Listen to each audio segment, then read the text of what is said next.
पहचाना ये शहर कौन सा है? नहीं नहीं नहीं नहीं, ये हम्पी नहीं है।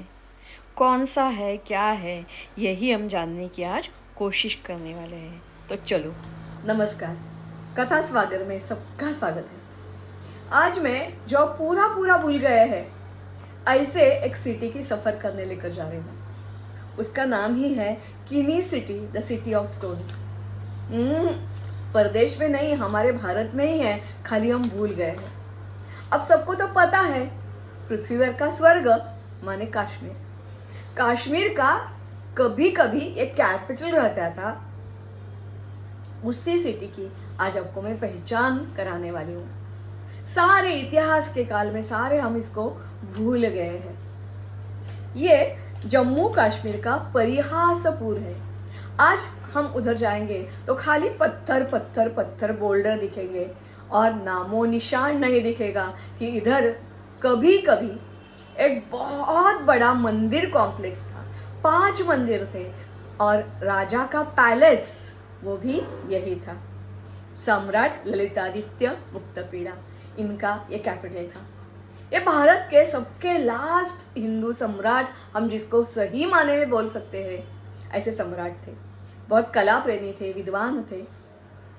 इतना ही नहीं, शूर वीर थे और उनको भगवान की तरफ से 100 बूंस प्राप्त हो गए थे।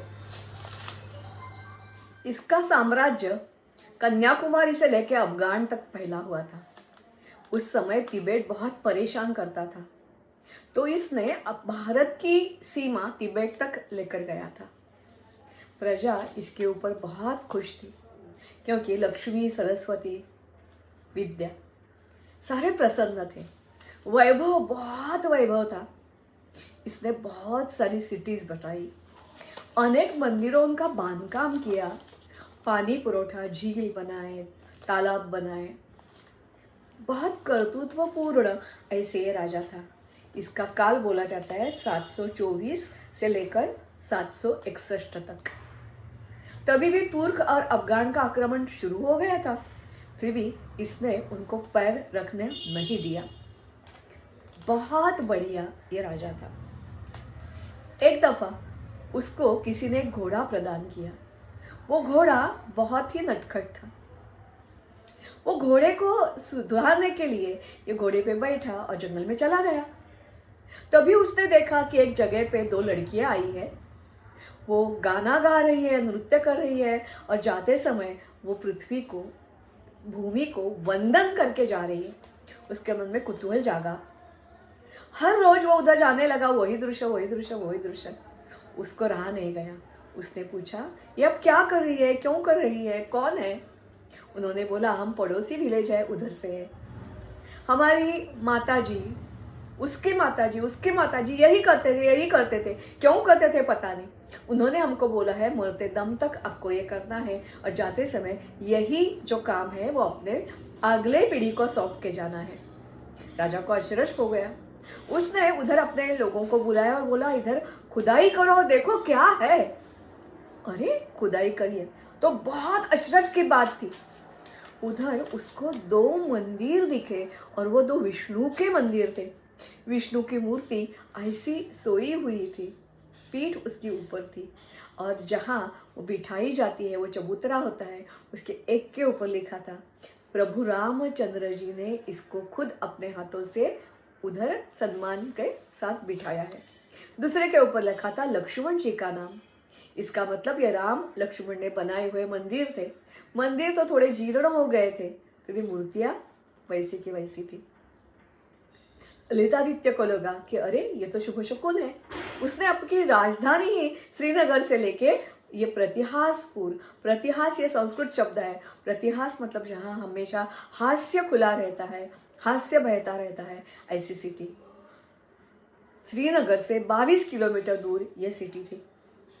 उसने अपनी राजधानी बनाई, तो उसका इतना बड़ा सम्राट, तो उसको जैसे क्या बोले शोभा दे, ऐसी उसकी राजधानी थी। अपने खुद के लिए उसने जो राजवाड़ा बनाया, उसके यहाँ उसने 5 मंदिर बनाए। एक का नाम था परिहास केशव, दूसरे का नाम था मुक्त केशव, गोवर्धन धरा, राजविहार, महाविहार, और उधर उसने एक बहुत बड़ा स्तूप बनाया। कारण उसी समय बुद्ध धर्म और हमारा वैदिक धर्म दोनों ही कश्मीर में बराबर के साथ रहते थे। एक का जो उसकी जो मूर्ति थी उसमें उसने 84 नॉट 48 84 मण सोने का इस्तेमाल किया था, और मूर्तियाँ चांदी की थी और बुद्ध की मूर्ति कॉपर की थी। उसने एक बड़ा बहुत बड़ा स्तूप बनाया एक ही पत्थर से। उसका वर्णन तो परदेशी जो लोग आए थे उन्होंने भी करके रखा है। ये तो अचरज की बात है, इतना बड़ा स्तूप, उसको आकाश को छूने वाला, ऐसे उसने खुद वर्णन किया है। बुद्ध विहार भी बनाए, और उसके बाद वो मतलब राजधानी फली फूली, बहुत लोग उधर आए, समृद्ध राजधानी थी।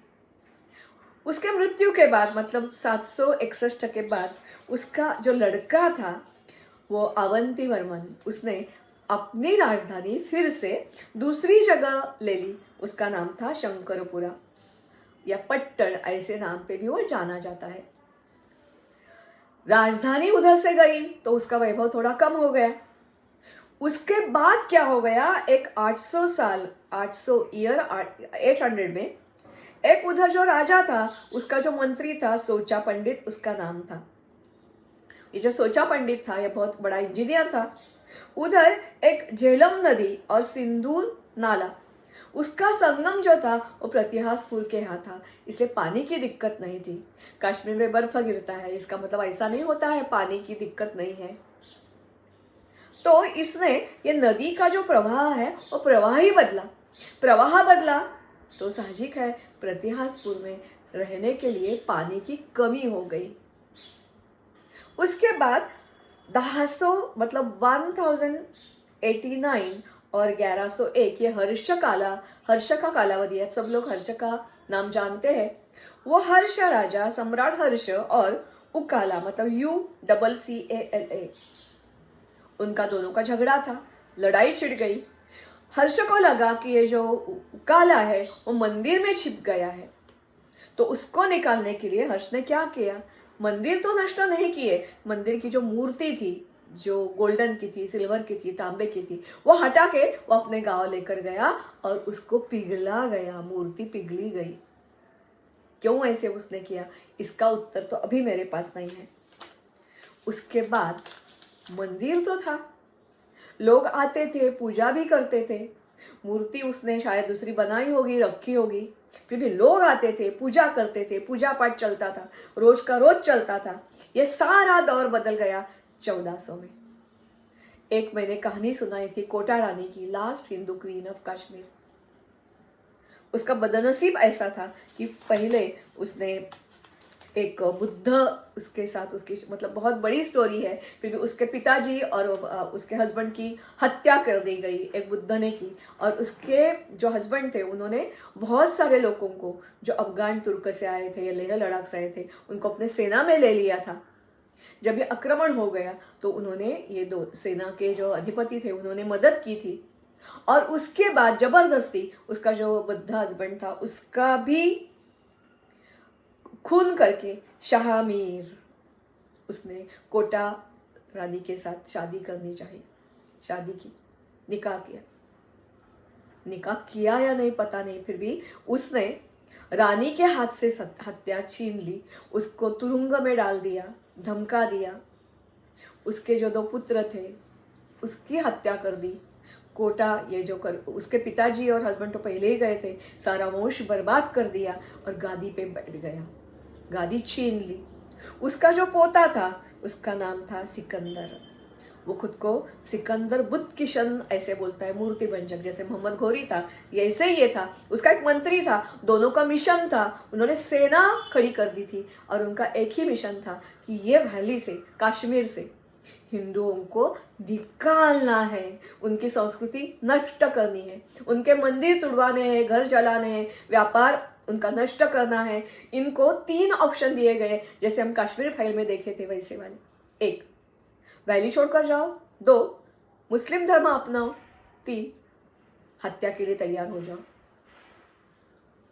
वो गाँव गाँव गाँव गाँव इधर उधर उसका सेना घूमती थी, और जहां जहां हमारे मंदिर कुछ भी हो हमारा संस्कृति वो नष्ट करती थी। लाखों लोग मारे गए, लाखों लोग मारे गए। कोई भागकर कश्मीर से निकल गया, दूसरी जगह बस गया।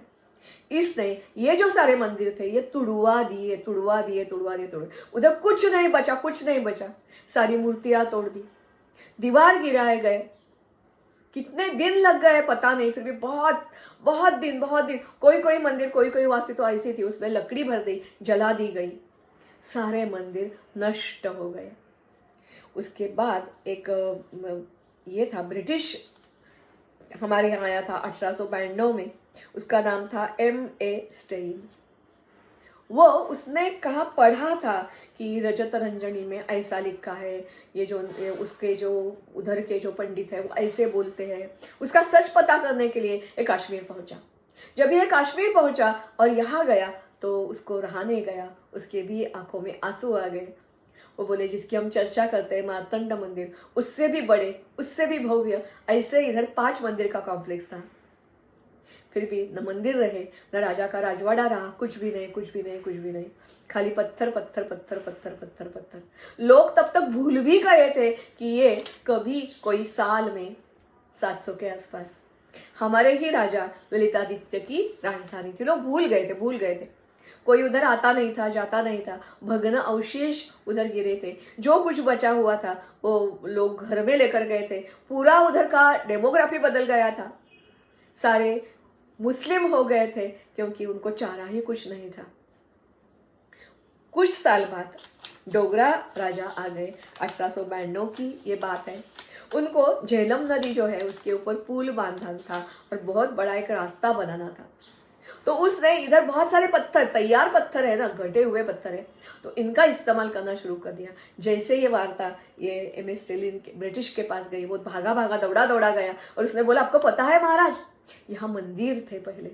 महाराज को बहुत बुरा लगा। वहां जाके उसने माफी मांगी और वो काम रोक दिया। फिर भी वो कुछ कर नहीं सका क्योंकि उनकी सत्ता सारे झगड़ने में गई और उसका बहुत कम साल तक थी। उसके बाद 1947 हमको फ्रीडम तो मिल गया, फिर भी कश्मीर का नसीब नहीं बदला। उधर जो गवर्नमेंट था वो भी मुस्लिम लोगों को फॉर था। हमारे हिंदू, हमारे पंडित उनके फेवर में नहीं था। परिस्थिति वैसी ही रही। प्रत्याहासपुर अभी भी भूल गया है। कोई भी कश्मीर जाता है, श्रीनगर जाता है तो भी न शंकराचार्य के यहाँ जो एक देवी की मूर्ति है शारिका, उसका दर्शन लेता है, ना ये प्रत्याहासपुर जाके देखता है। हम्पी में तो हम जरूर जाते हैं, फिर भी इधर नहीं जाते हैं। तो ऐसे ये भूला बिखरा ऐसा ये शहर। एक दफा कौन ऐसा काल था, उधर खाली जॉय जॉय एंजॉयमेंट और हंसी रहती थी। ज्ञान, विज्ञान, संगीत, कला, नृत्य, इसकी आराधना होती थी। वहाँ खाली पत्थर पड़े हुए। अभी 370 हटाने के बाद इसका क्या होता है हमको पता नहीं, ना मुझे पता है ना आपको पता। काल ही उसके ऊपर निर्णय देगा। हम इतना ही खाली कर सकते हैं, इसका स्मरण कर सकते हैं, हम भूलेंगे नहीं। हम हमेशा बोलते हैं ना कि हमारा भारत कैसा था, सपेरों का देश था, ये था वो था। ऐसा कुछ नहीं था। बहुत समृद्धि थी, तो कम से कम उनको हम ध्यान ले, जान ले और लोगों को बताए और हमारी ये जो महान संस्कृति है उसका अभिमान रखे। जैसे अयोध्या में राम लौटे हैं, इसका मतलब फिर से राम राज्य आएगा, ऐसी कामना करें। खाली पॉलिटिकल विल हमको काफी नहीं होती है। जब तक तू, तुम, मैं, हर एक बच्चा, बूढ़ा, स्त्री, पुरुष हमारे संस्कृति का, हमारे राज्य का, भारत देश का अभिमान, स्वाभिमान ना रखे, उसको प्रोटेक्शन के लिए तैयार न हो जाए, तब तक कुछ भी नहीं बदल सकता है। ऐसा हम नहीं करेंगे। हमारे हाथ पे अभी मौका आया है। लास्ट टाइम मैंने वीडियो में बोला था, अभी एक हो सकता है आखिरी मौका, ऐसा ना हो इसके लिए हम तैयार रहे। इसके लिए अब जब भी कश्मीर कभी जाएंगे फिर से, तो जरूर जरूर ये प्रत्याहासपुर उधर जाना। उधर के जो मंदिर थे जो भग्न किए हुए हैं उनको नमस्कार करना, राजा ललितादित्य को याद करना और हो सके तो उसके बारे में जान लेना।